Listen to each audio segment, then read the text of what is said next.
बहुत बार पेशेंट्स आते हैं आफ्टर सिजेरियन, वो कहते हैं कि उनका जो सिजेरियन स्कार स्टिचेस हैं उन पे इचिंग हो रही है, नमनेस हो रही है, कभी कभी ऐसा लगता है कि इवन कपड़ा भी टच हो जाता है।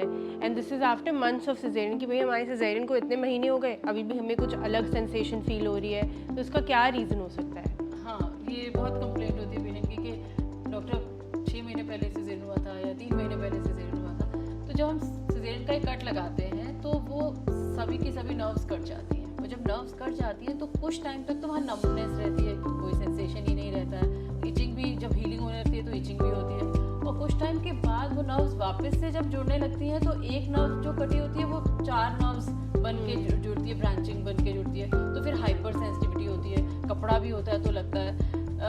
तो ये हर एक को नहीं होता, मगर ओवर सेंसिटिव होते हैं कई लोगों को बहुत ज़्यादा फील होता है, और ये सब कुछ ही नॉर्मल है।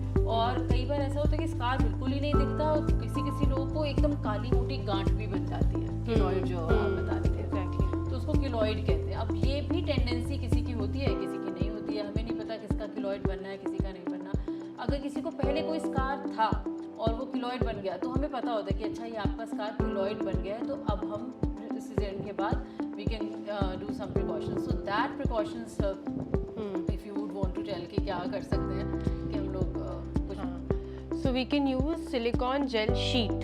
So it's a sheet that comes. You have to apply it for as long as possible. पूरा दिन उसको अपनी स्कार पे अच्छे से नहा के ड्राई करके उसे लगा लो. And then wear a belt or a fitted thing and make sure that stays there, ताकि जो excessive scar tissue की growth हो रही है वो थोड़ी कम हो जाए. So that's best. और उसका दोस्त हम 1-2 महीने उसको लगाते रहे, उसके बाद फिर वर्जिन कोकोनट ऑयल वगैरह लगा से हाँ मसाज कर सकते हैं उससे. But these are all symptoms. These are all normal. Normal.